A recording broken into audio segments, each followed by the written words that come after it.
Welcome to the Canada Poker Road Trip. 2 weeks, 2 creators, 1 massive road trip. Rampage and I just tore through a 14-day poker marathon across Canada. From Vancouver to Montreal, the high-stakes poker action is something you don't want to miss. Between $20,000 buy-ins, private mansions, a tour of an NHL rink, and even a custom Lamborghini built specifically for the tour. Or the ice, baby! This was our craziest vlog ever in the Great White North. Use code ROADTRIP, please! We're here in Canada. Welcome to day 1 of Vancouver. We are here. We are inside you, and we are ready to gamble. Make sure you use code ROADTRIP. Every person that signs up is going to get 20 chips in their account. Oh yeah, we're probably giving away like $20,000, $30,000 at the end of this trip. We're ready to go. We should go. We should go. Let's go check out the bus. Yeah, check it out. Welcome to our humble abode. Ethan, why don't you just show everyone around? Well, we have an RV. This is where we're going to degenerately play heads up. Whoever loses the heads up challenge will get waterboarded here. You want to check out the bed? You want to test drive the bed?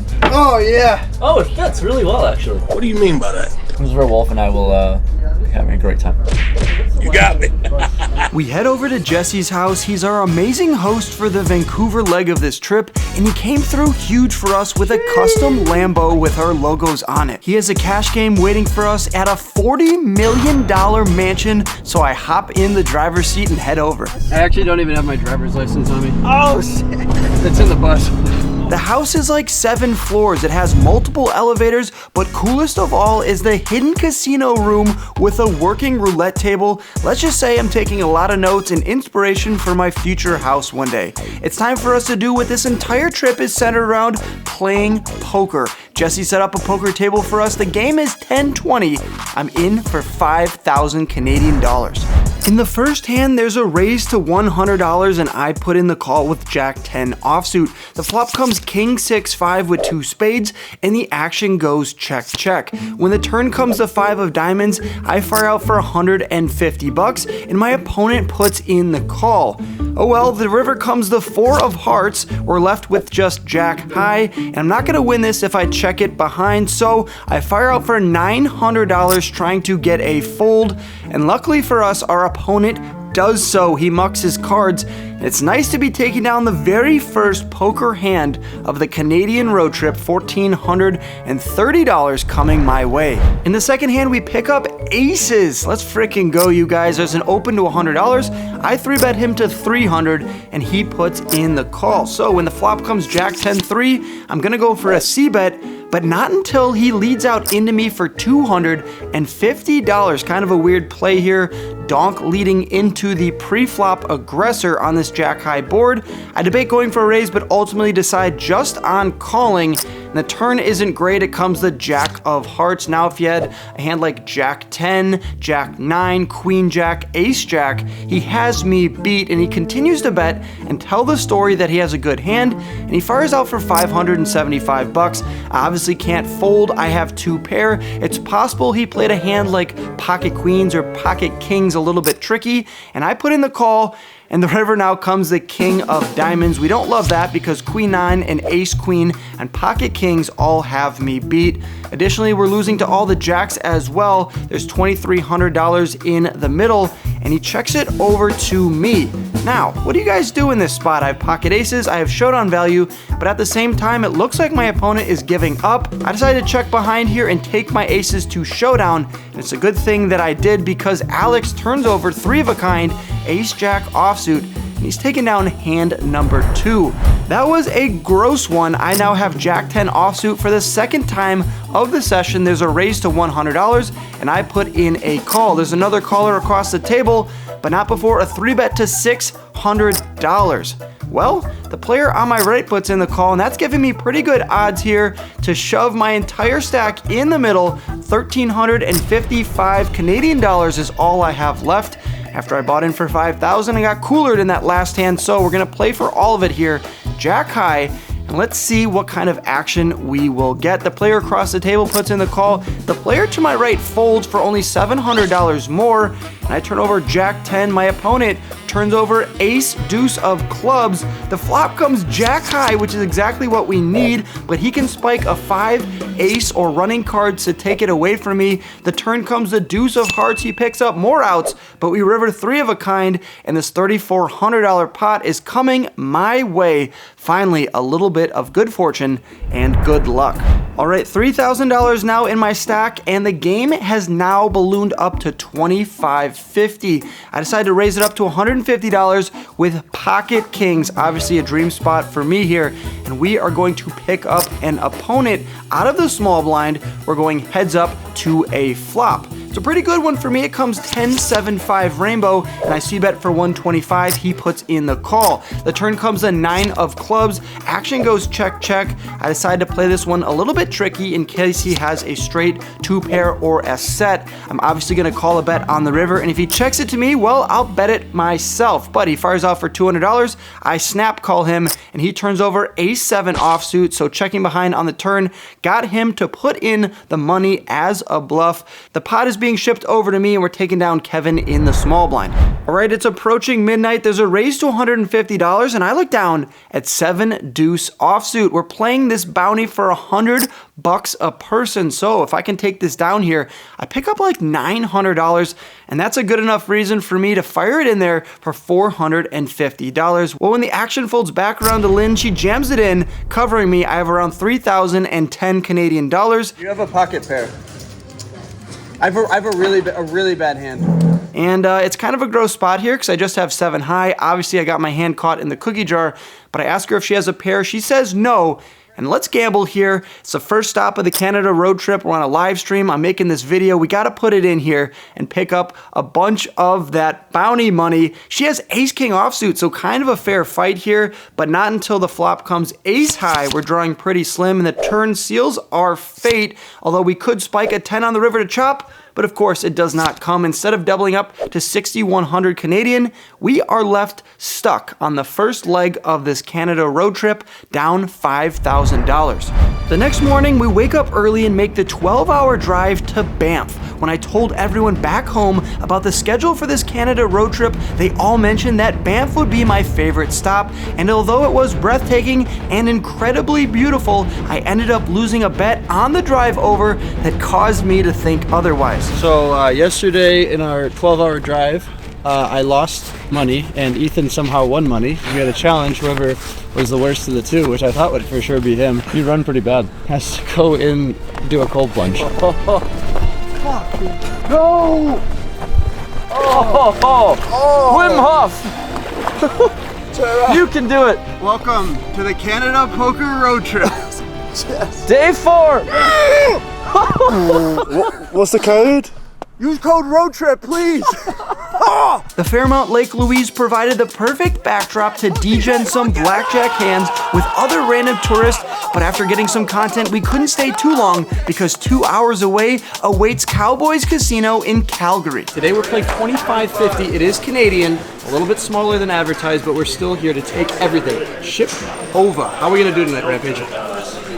He's been punting the entire trip. I'm down 7K on this trip so far. I need to make it all back tonight, but apparently this game's great. They've been drinking. I've got a cool $10,000 in my stack, and just a quick refresher for any of you guys that don't know the currency conversion, every 1,000 Canadian is about 720 US dollars. So just keep that in mind when you see these pot sizes. It's a little bit less than what you're seeing, but with ace-king offsuit from the button, I want to play for as much as possible. So when there's a raise to 150, I 3-bet it to 450, and he puts in the call. The flop comes 664. I go for a c-bet of $200, and we get some more action. The turn now comes the 4 of clubs, and I continue the story of an overpair and fire out big here for 750 Canadian. He can't hold on. He folds his cards, which means just like Vancouver, we're taking on the first hand of the night, and now we upgrade to pocket kings from the button 1 orbit later. There's a raise to 150 and a 3-bet to 500 Canadian.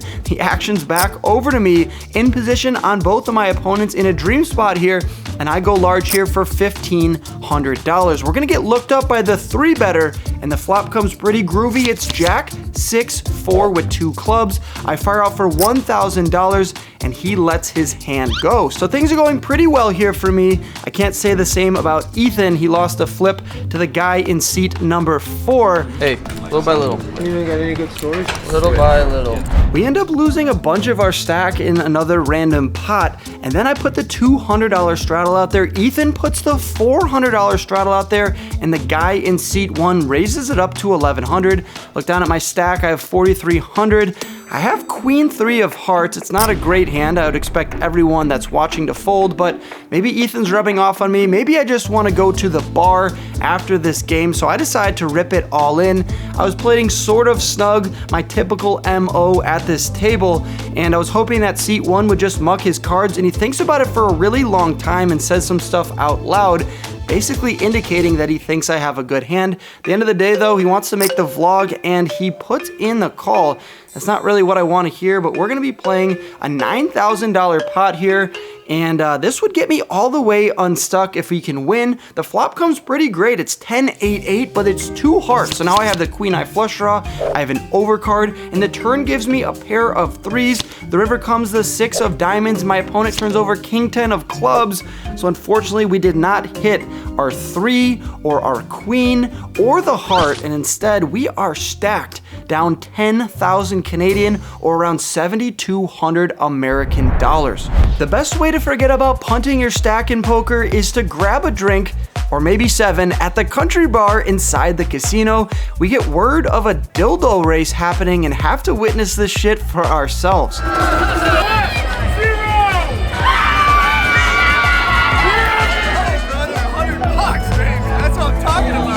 I congratulate the winner on her incredible achievement, and then it's time for Ethan and I to hit the dance floor and blow some steam. The next morning, we do something a bit more wholesome, and I take everyone to the local wolf dog sanctuary where I connect with my kind and get a howl going.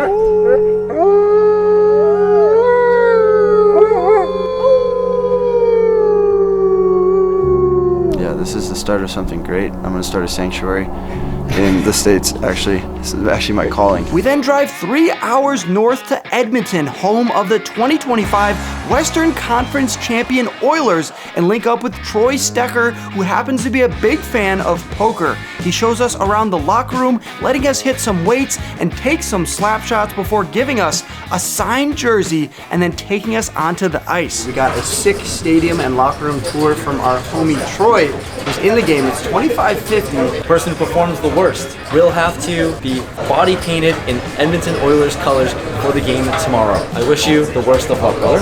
Likewise, man. I'm in for $5,000 and I'm in the $25 straddle, but then 3 more people to my left put out the straddle, totaling it up to $200. And that's when I look down at pocket aces. This is a dream spot, you guys. Can I go 3 for 3 with winning the very first hand of the session?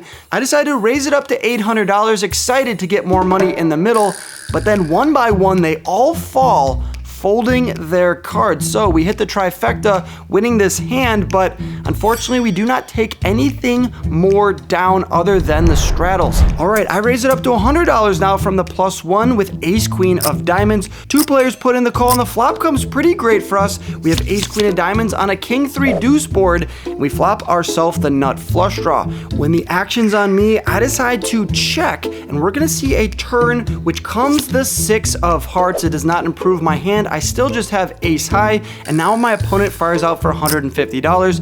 I could go for a raise here, telling the story that I have pocket kings, ace king, king queen that tried to get tricky on the flop, but instead I just put in the call, and we're gonna pick up another caller. So still 3 ways to the river, and I have the nuts.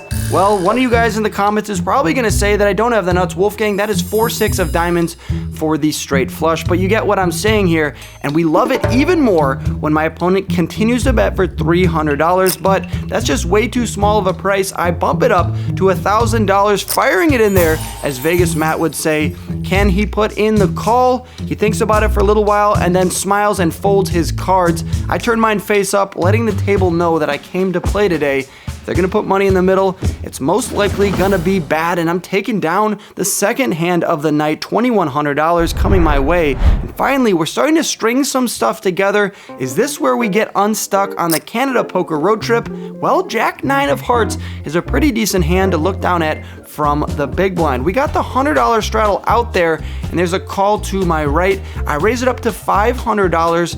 I've been playing snug, as you guys have seen, so why not mix it up here and try to pick up all this dead money? We only get one caller from the button, that's Chad, and hopefully he plays pretty passive from here on out.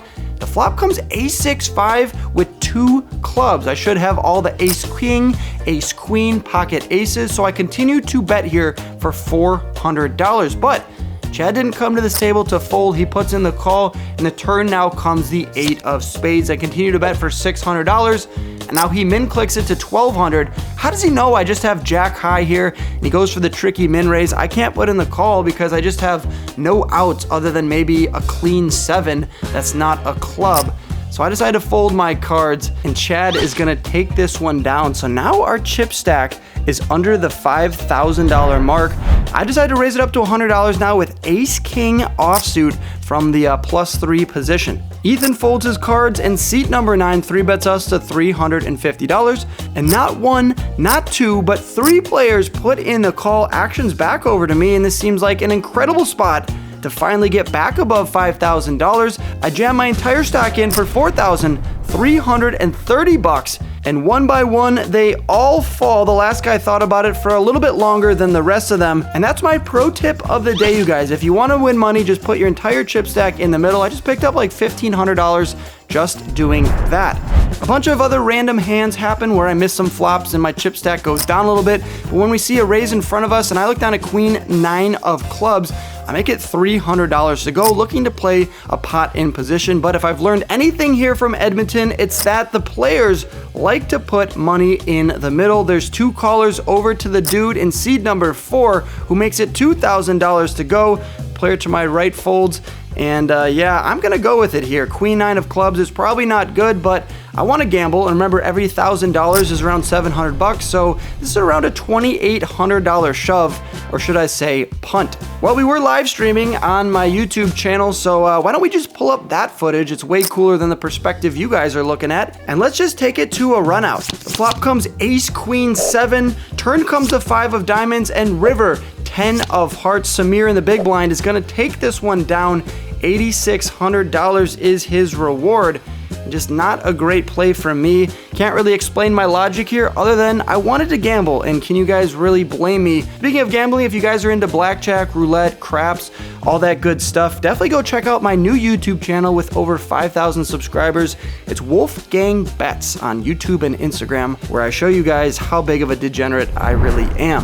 I add on for $5,000 more dollars, so now I'm in for 10,000 Canadian, and now in the very last hand of the session, I jam it all in with Jack 10 of hearts over a $300 open. Of course, everyone smells blood in the water, and we're gonna get called by an opponent, Philip in the big blind. Flop comes queen 8-3 with 2 diamonds. The turn comes the 10 of diamonds, river 7 of hearts, a turn over my pair of 10s, and of course, Philip has pocket kings, and that means my chip stack is $0. And even though I lost $10,000, Ethan was the biggest loser in the game, but I can't let him go through all of this embarrassment on his own, so I get in the chair to get my body painted for the Oilers game. Bro, this is like a blueberry. Go to Canada, they said. It would be fun, they said. Is this more enjoyable than your normal painting, or just about the same? We have to walk outside like this.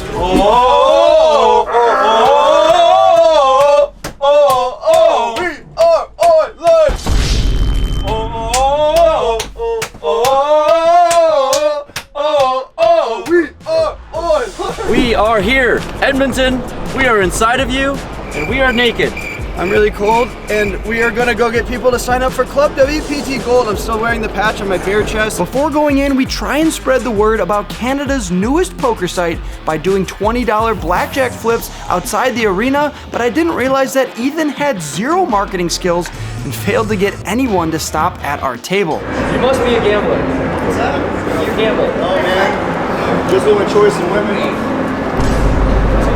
The road trip continues on, just without the van, so basically it's just a Canada trip now. We're losing the word road trip because we fly across the country to Winnipeg, where we're greeted with some custom Jets jerseys and a friendly low-stakes meetup game. I get all in 3 times with the same hand, Pocket Kings. I end up losing the first $1,200 pot, but I chop the second one and then finally scoop the third one against Pocket 8s. We're back in the air again to our 6th Canadian stop, Montreal. I've been to the city a few times before, but never like this. The residence we're staying at is called Doxa House, and it's nothing short of incredible. We decided to host a cash game here, but unfortunately there weren't any interesting hands to report. Luckily for you guys though, Ethan found us a private 50-100 game.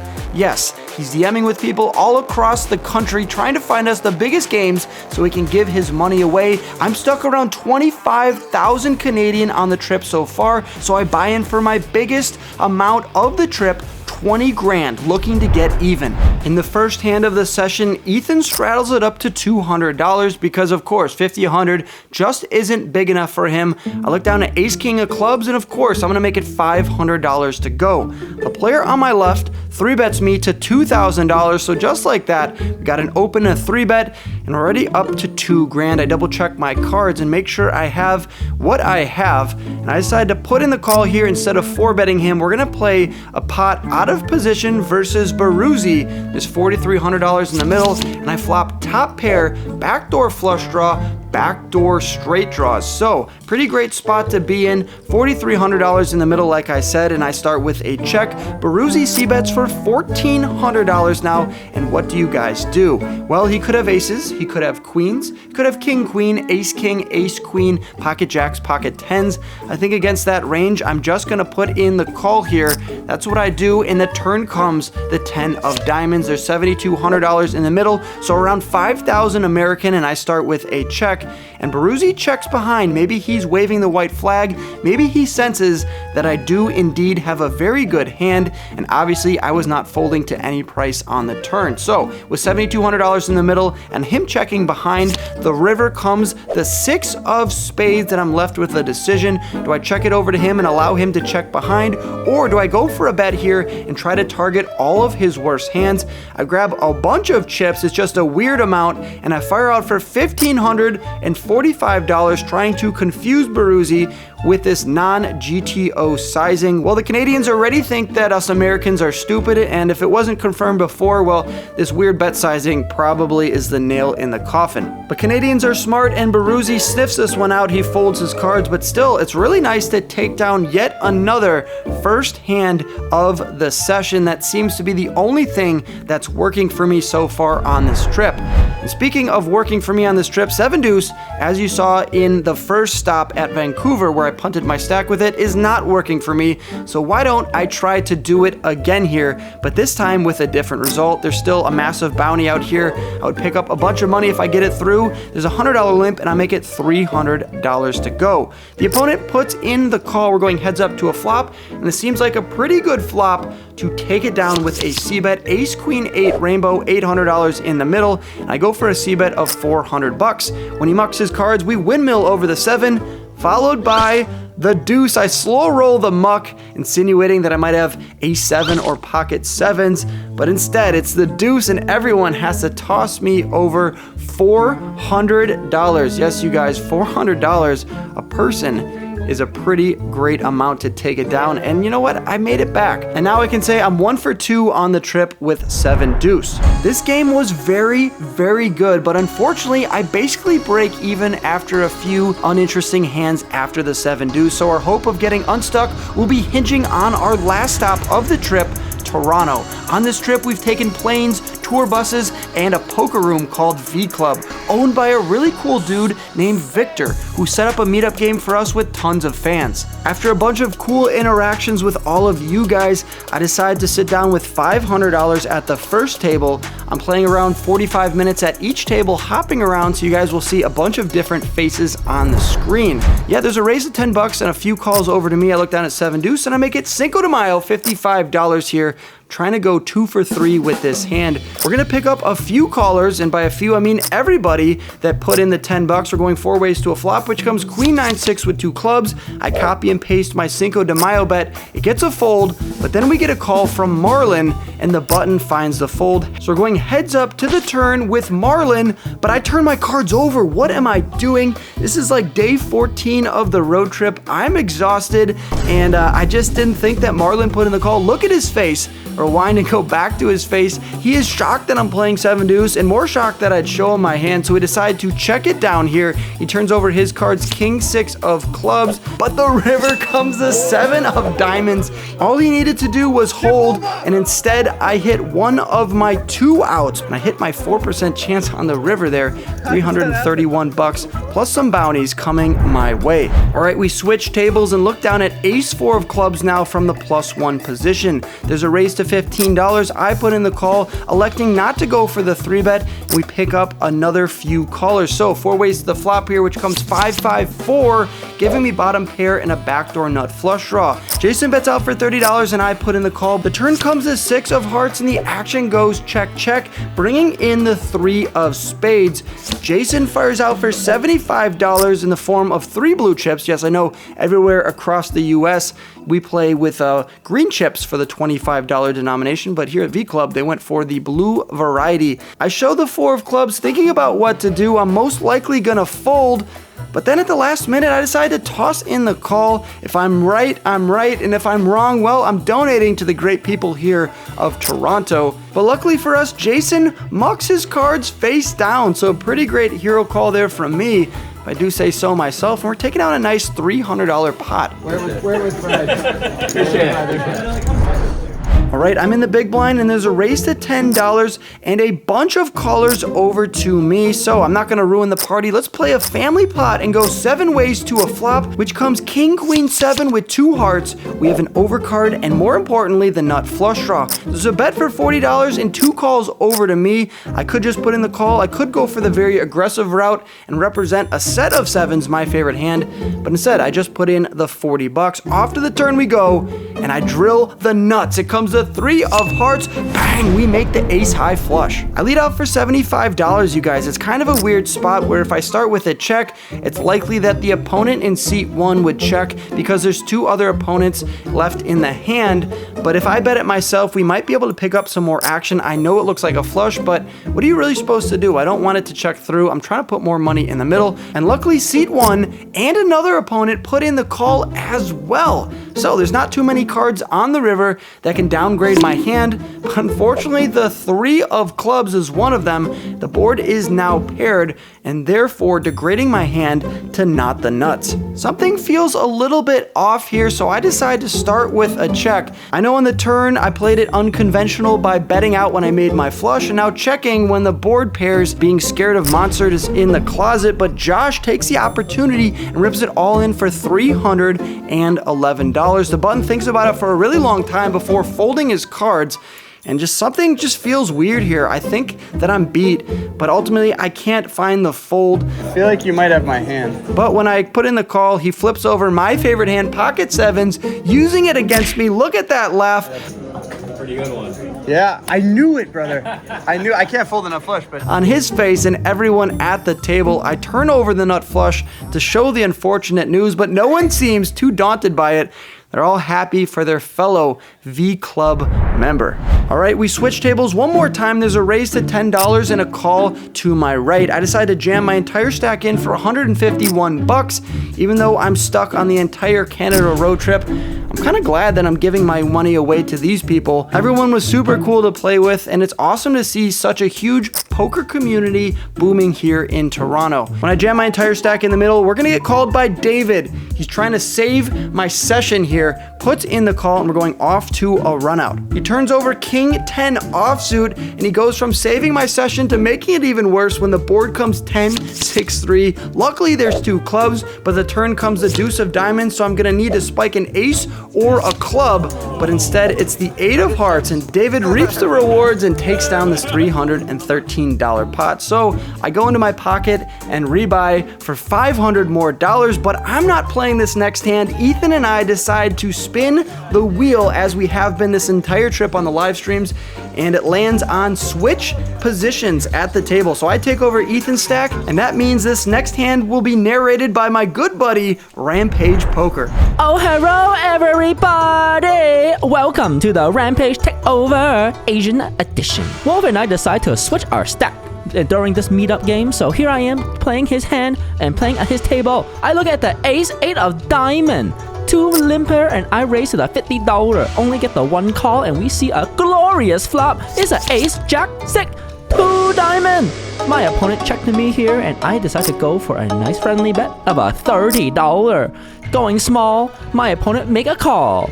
Off to a turn, which come a 7. It's a no big deal here. Once again, top pair and the flushing draw. I bet the $100. Gotta build a pot now, man. And my opponent call one more time. We off to a river pink. King of diamond is a nut. My opponent checked. He looked like he have about a pot-sized bet behind, and we have a one thing to do. Everybody know we are at all in. Okay, all in. My opponent don't take too long before sticking in the chip. I show the nut flush, and it's a double up for me. Double up for Wolf. We are a great team with a gang bang. Bang! Bang! I have a special surprise. Excuse me? Big shout out to Ethan for playing one hand and getting me all the way unstuck on the session. Unfortunately, not on the entire trip, but that's gonna do it for the Canada Poker Road Trip. I ended up down around 25,000 Canadian or around 18,000 US dollars, but this was one of the coolest experiences and an absolute privilege meeting all of you guys in your home casinos. I hope you enjoyed this video. It's taken Lucas and myself around a month to put together, so please share it with someone who'd enjoy it, and then double check that you're subscribed to me on this channel and following me on Instagram as well. That's at Wolfgang Poker. There's 2 more videos on your screen right now. Click one of those to keep on watching. Good luck on the felt, you guys. I hope you run better than I did on this trip, but I'll catch you as always in not too long in the next video. Peace.